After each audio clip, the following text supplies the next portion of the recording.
What starts as a routine bond hearing quickly turns into a tense courtroom confrontation. A defendant accused of making threats, evading arrest, and violating bond conditions now faces a judge who makes one thing crystal clear: public safety comes first. As new allegations surface and the defendant's behavior comes under intense scrutiny, the courtroom atmosphere grows more serious with every exchange. Watch until the end to see how the judge responds and what this decision could mean for the defendant. Brett, he was in custody because he had a pending felony in the 228. So he's bonded out on all.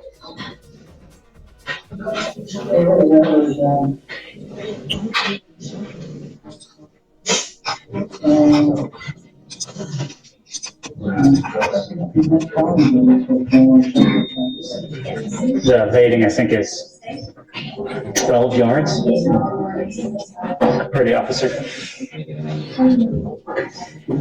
So I see that on 10/17 of 24, he picks up a felony assault, and 3 days later, he picks up a terroristic threat, and then he picks up an evading arrest.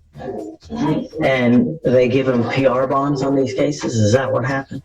And He bonded out since his last setting. I didn't check to see if they were PRs or not, Judge. I know that he had to pay money in felony court. yeah, it's just, I'm not going with PR bonds on this. I mean, he picks up 2 new cases if it's the same. Well, hold on a second. Let's not get ahead of ourselves. You've now picked up 2 new cases. You picked up a terroristic threat. You picked up an evading arrest. I will say our cases are the new cases, so I wouldn't call them new, they're just cases. So he picked up the felony, and then afterwards he picked up these 2 misdemeanors. I don't understand why he's coming here in December when he got a bond in October. How on earth is it? He was in custody, I think, on the felony. Oh, I see. Okay, they bonded out of the, right, okay. Done. All right. We're going to do probable cause. You have the right to remain silent. Anything you say can or will be used against you.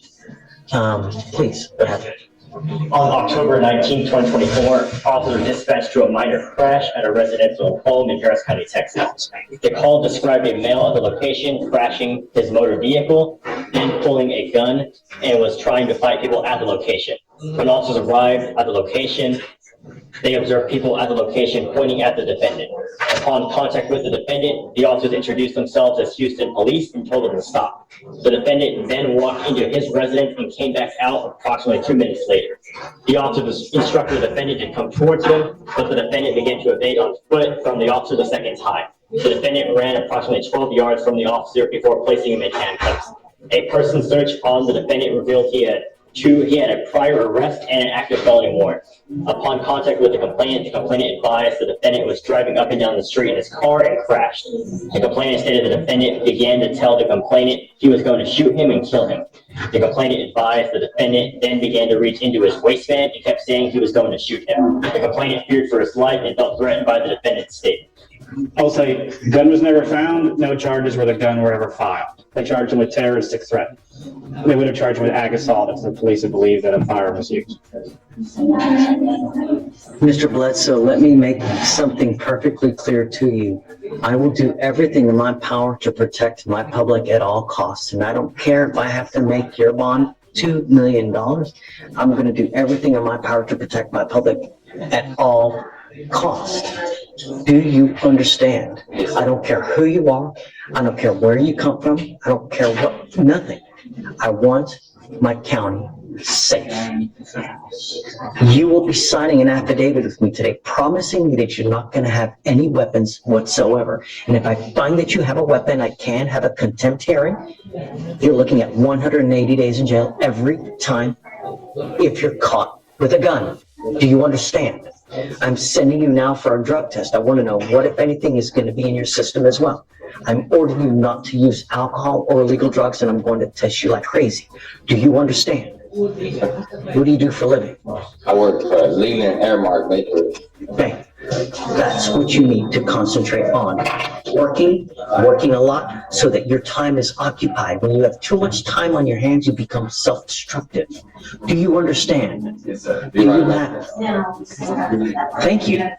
Do you have a Texas driver license? It's a yes or it's a no. Then you're not allowed to drive. On this affidavit, you will also be promising me that you're not going to drive. Do you? Do you have a different state's driver's license?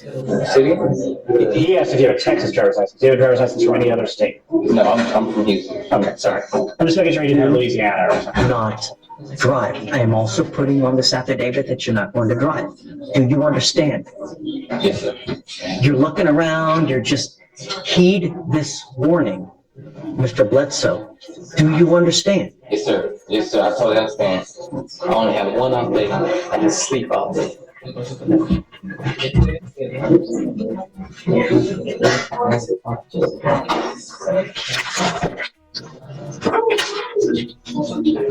Did I hear him say that he had an objection? No. Most everything I He was just know. asking a question. Okay, just Objections. don't use. Stay out of trouble. You're in enough hot water as it is. You know, the thing is, Mr. Bledsoe, is that a lot of people make very, very poor choices when they're out there in life. And sometimes that choice makes it to where you will live the next 40 years in a 6x9 box. And I'm going to tell you now, I've read have you been to prison before? Nope. I want you to hear me. I've read stuff about what happens in prison, and it had me in tears. It was as bad as could possibly. If you think of your worst nightmare, it's worse in our Texas prisons. They don't give a rat's behind about you, and you will be passed around like a proverbial doll. It's awful. Believe me. It's not worth it. Don't have a gun. Yes, sir. All right? Thank you, Judge. Judge, did you have to customer for information? Yeah. Always, Judge. Let's qualify that. I don't know what we're doing, but yes, right. Come up. Come up. Mr. Bledsoe. So I spoke with pretrial judge, and I spoke with the coordinator. Per pretrial, he's tested positive presumptively, because it's sent to lab for confirmatory for alcohol and THC. I think they described his behavior as Threatening. well, I didn't get threatening, but I got threatening. And I'm going to tell you now, I'm not going to have you, and I'm not going to stand for your threatening anyone in this court at any time. That is, every part of this is an extension of us. I don't care where you're going. I don't care what building you're in, whether you're in pretrial services, whether you're taking a drug test. It's unacceptable, and I'm revoking your bond, and he now goes with you. if I can, Judge, I don't believe there has been actually any evidence presented to warrant a Hold on, bond Stevie. revocation. She told me yesterday that there had been multiple threats. So, all right. To circle back, there's a couple things. In speaking with pretrial, I have not received any information about threats. I've received information about cursing and rude behavior. Yes, Judge. There Don't was speak. no threat of harm or anything like that. It was just more so attitude. He was making people in our office a little bit uncomfortable just with his demeanor and the things that he was saying, but none of it, to my knowledge, has been anything, putting anyone in danger or in danger, anything of that sort. This is where You I'm. have an open criminal case. You're to be humble and contrite.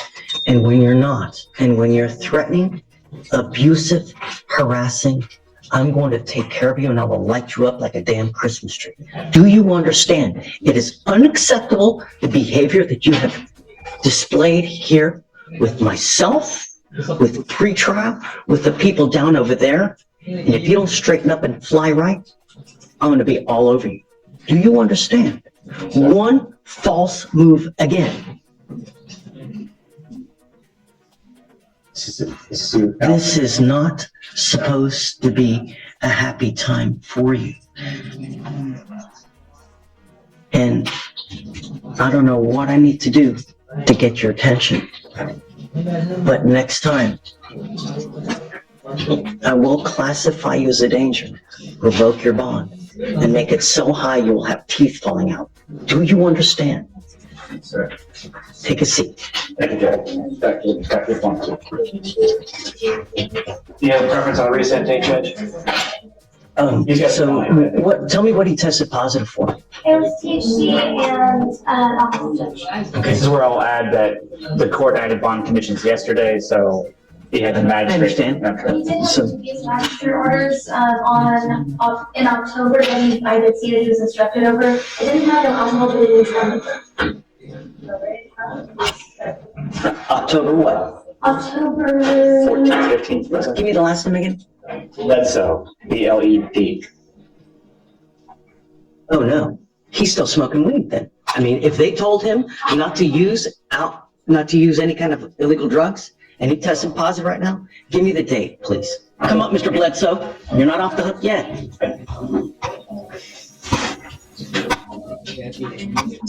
This is where I'll repeat my assertion that since he's out on bond, he's entitled to a hearing where the rules of evidence would apply. What we're doing right now. Well, they're not going to object to hearsay to anything and everything being heard by the court.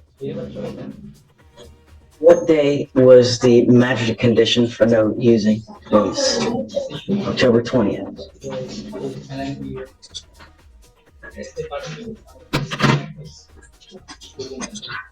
I also give my spiel about THC seltzers that I could buy at Specs that have no alcohol but have THC in them.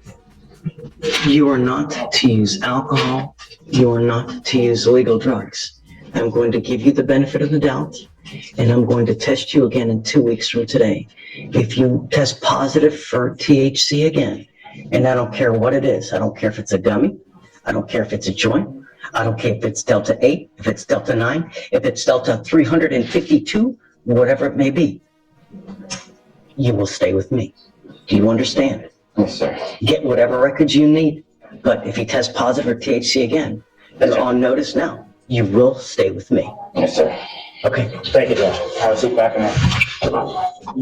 But did you have a preference on the reset date, Judge? 2 weeks, whatever you want. Oh, I'm sorry, you're right. You said Then 2 I'll weeks. test him back and we'll see. By then it'll be sufficient benefit that there's just no argument. Do you want him 2 weeks?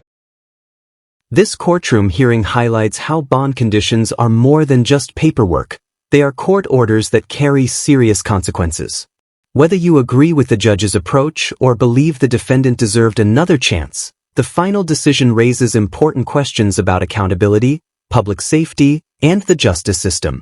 If you enjoyed this real courtroom content, don't forget to like, subscribe, and turn on notifications so you never miss future courtroom cases and legal proceedings here.